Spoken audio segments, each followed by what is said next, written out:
Look at this map of Afghanistan. There's this weird little strip of land that still technically belongs to the country. That's the Wakhan Corridor. It's 350 kilometers long and 16 to 64 kilometers wide. The corridor separates Tajikistan and Pakistan and ends at a short border with China. It's one of the most remote regions on Earth. Huge mountains, barely inhabited valleys, and places so difficult to reach, they seem almost untouched by time. It's home to nomadic life, to striking natural beauty.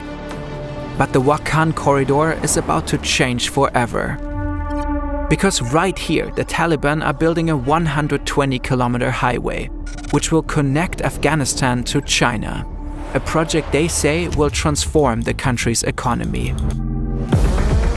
But its significance reaches far beyond the country's borders.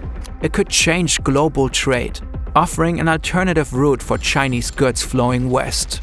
For China, the Wakhan Corridor could become an important link in the new Silk Road, a massive global infrastructure project to expand China's economic influence.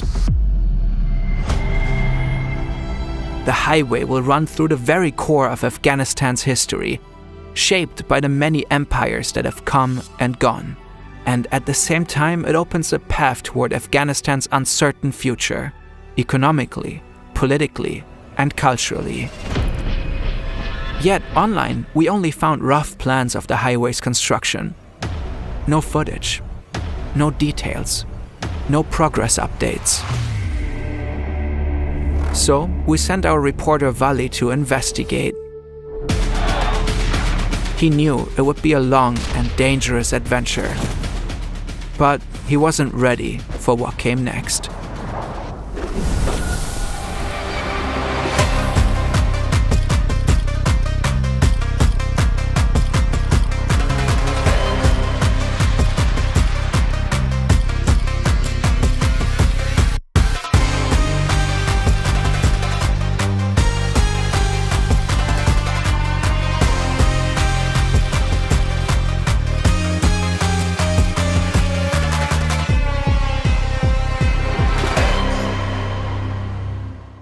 Important disclaimer. The political views expressed in this film represent the perspective of Fern. The people appearing on screen or assisting in production in Afghanistan are not connected to, nor responsible for these interpretations.